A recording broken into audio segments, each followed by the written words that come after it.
Anime, the legendary hero is dead. Continuing from episode 8, their train was surrounded on both sides of the cliff. Fieri and Dorothy planned to confront them all so that Tuca and the others could escape first. Unfortunately, in front of them, there was a hidden trap. Their train fell down and got damaged. One of the enemies, a woman with purple hair, had set up the trap on the fastest route to Elvania. However, the enemy was confident that the legendary heroes would not die instantly from such a trap. As they fell, fortunately, Tuca had turned his sacred sword into a soft cushion so that they wouldn't get injured. Millie was surprised and wondered how her brother could use the sacred sword. Tuca made up an excuse that it was a special power of science. The power that allowed anyone to use the sacred sword. Marguerite looked at the map and suggested that they go to the nearby town. Perhaps there, they could find another vehicle or someone who could fix their train. As they stepped out of the train, their view was blocked by dense fog, making them unsure which way to go. Surprisingly, Millie was able to dispel the fog with a single swing of her sacred sword. Even though the fog had disappeared, Tuca warned Millie that there might still be traps around. And just as he said that, Millie stumbled upon a trap. Luckily, she didn't get caught in it. As Millie tried to go back towards Tuca, the thick fog returned, and she heard a demonic voice. It seemed that the fog originated from the enemy's magic. There were traps scattered around here as well. It was clear that this was not the fighting style of the demon. However, it was also not the fighting style of Diego, the necromancer. The enemy observed Tuca and the others from the top of the cliff. The fog was caused by the demon's magic next to them, as they could see through the fog by working together with the demon. Henri activated Cyan's hero to assess the situation. Millie remained worried that Cyan might fall into a trap. Tuca reassured her, saying that heroes don't die just because of traps. It was truly ironic. However, because of this, the enemy now believed the information that Cyan, the hero, had died. Otherwise, they wouldn't have used a corpse as bait for the trap. They also formed a 4-directional formation to stay on guard. The enemy was already feeling confident of their victory, especially since the magical fog could conceal their aura. Unbeknownst to them, a demon had already stabbed Marguerite. Shannon wanted to heal her with magic but was also attacked. Suddenly, the others fell, leaving only Tuca standing. Tuca used his sacred sword to hide, surrendering and asking the enemy for mercy. The enemy descended to approach Tuca, not believing that the sacred sword would choose a coward like him. In fact, Tuca chose to give up his sacred sword in exchange for sparing his life. The enemy asked him to prove himself first before considering it. Tuca truly handed over his sacred sword. However, even after receiving the sacred sword, the enemy still wanted to kill Tuca. After all, they didn't promise to spare his life, only to consider it. Tuca's desperate expression turned serious. He gave a signal to Henri to attack. One of the enemy's subordinate demons then attacked another demon. It turned out that from the beginning, Henri had been using necromancer magic to control the demons and pretended to have killed them. They also created fake blood using paint. Tuca had suspected that the enemy wouldn't notice because that was their blind spot. That was why they formed the 4-directional formation. The enemy couldn't believe that Tuca could execute such a plan since they had to know the location of the demons and Tuca first. Tuca revealed 2 magic crystals that helped him see through the enemy's positions. Tuca knew that the one observing from above must be their boss. He was familiar with the strategies of those who relied on traps. The enemy would only come down if they were certain of victory. So, Tuca lured the enemy by pretending to have been defeated. When it came to traps, Tuca felt more skilled. Afterwards, Tuca threatened the enemy to strip naked and prostrate themselves if they didn't want to be killed. Millie couldn't believe that her brother had become so audacious because of his association with Tuca. As the fog began to thin, Tuca started to see the enemy's face clearly. To his surprise, Tuca ended up being the one who was naked and prostrating himself, apologizing to the enemy. The enemy he had been fighting against turned out to be his own mentor. Her name was Ethel Borgnine. She was the one who taught Tuca how to create traps and survival skills. However, Ethel didn't seem to remember having a student. Tuca had forgotten that he was in Yuna's body and accidentally revealed himself as Tuca. Millie now understood why her brother had been behaving strangely. With no other choice, Tuca asked Henri to show the coffin of life. Inside it was Tuca's original body. Ethel recognized Tuca's figure. The two of them had met during the Ferrum and Eric confrontation. Although at that time, the gates of hell had already opened and the war had subsided. About 3.5 years ago, Tuca's parents had passed away, and he wanted to return to Elvania alone. On his journey, he fell into one of Ethel's traps. Several days later, Ethel discovered a child who had fallen into her trap. Her intention was not to capture a young child with her trap, so she took Tuca and fed him. After hearing Tuca's story, Ethel couldn't believe that he wanted to go to Elvania alone while the world was in chaos. Tuca then asked Ethel to accompany him, offering to pay her.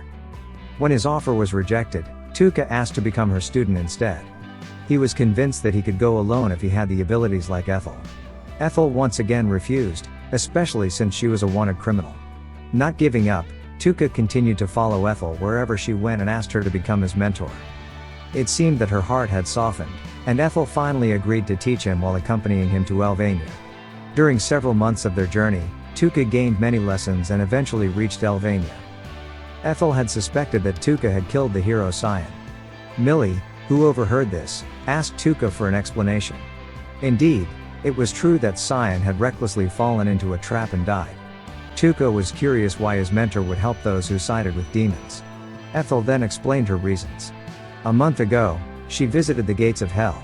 She had a change of heart there and decided to help the necromancers seek revenge.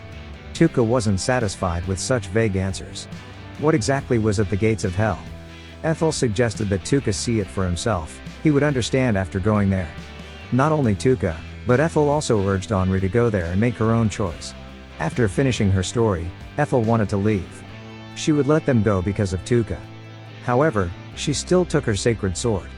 Tuca would give her the sword, but in return, Ethel had to accompany them to the gates of hell. Ethel immediately refused. Anticipating this, Tuca had placed a lightning-enchanted needle on the hilt of the sacred sword from the beginning. Ethel would be attacked if she didn't release the sword. Ethel returned the sword, but she was puzzled as to why Tuca had revealed the trap. Tuca didn't mind because he trusted his mentor. Ethel surrendered and escorted them to a magic workshop in the northeast direction to repair the train. However, that wasn't all Tuca requested. He made her undress while wearing stockings, and Ethel had no choice but to comply. From Elvania, Diego could see that Tuca and his friends had successfully defeated Ethel. He was even more amazed by the power of those plump thighs. Friedrich, who had also been observing, finally found Henri, whom he had been searching for. Meanwhile, Belarco and the mayor prepared to board a boat to report to the capital. Tuca and his friends regrouped with Fieri and Dorothy. Their train was being carried by a bug-shaped demon ridden by Ethel. Fieri recognized Ethel as a wanted leader of thieves in the capital. Ethel also recognized Fieri, one of the former 4 strongest knights, and Fieri had Ethel on her squeeze list. The comparison of their lists seemed a bit mismatched. They soon arrived at the magic workshop. However, when they tried to enter, the owner of the workshop told them to leave. He claimed to be retired. Tuca and his mentor seemed to be in agreement, as they decided to break the door's lock. The elderly owner of the workshop, Lado Braden, prepared to confront the intruders. However, he became ecstatic when he sensed Sion's aura. Ethel forgot to mention that the owner of the workshop was Lado Braden, Sion's grandfather. Ledo's eyesight was deteriorating, so he sometimes acted confused. Lado was also puzzled by Sion's silence. They explained that Sion was constantly channeling his spirit into the sword to save the world. Lado could fix their train, but he might encounter difficulties with the repair of the magic engine. Additionally, due to his declining stamina and eyesight, it would take him about 2 days. Unfortunately, that was too long, as the high-level demon magic would soon transform the residents and Una into demons. Confidently, Marguerite mentioned that she had learned the basics of magical craftsmanship. She only needed to study the other books on Ledo's collection shelf. Marguerite was able to learn quickly because she had been trained since childhood. She requested just an hour and a half to study. There, Tuca brings up once again why Millie is called a legendary hero. Fieri doesn't want to share information with the enemy, but Ethel promises to provide information about the enemy. Millie once won a tournament in the Western Kingdom and was entrusted with Durandal, a sacred sword made by artisans and wizards from around the world. Durandal is one of the 4 sacred swords capable of killing the Demon King and his 4 generals, although it cannot seal the gate of hell. Now it's Ethel's turn to provide information about the necromancers. They possess the corpses of the Demon King's 4 generals, and in addition, there are thousands of demons waiting in Elvania. To prevent the transformation magic, they must defeat these demons in less than a day. Tuka, in fact, doesn't have much desire to save humanity or the world. But for him, it's the same as what happened 3.5 years ago. He wants to save the same person as back then. Millie talks face to face with Tuka, suspecting that the person he wants to save is his older sister, Yuna. Tuka explains that Yuna has been affected by demon transformation magic, and he has possessed her body to prevent her from losing control. Tuka knows that he isn't as strong as Millie and the others, but he will still save her using any means necessary, just like before. At that time, Millie and Yuna were saved by a hero, but since Cyan has already died, it's none other than Tuka who will save them.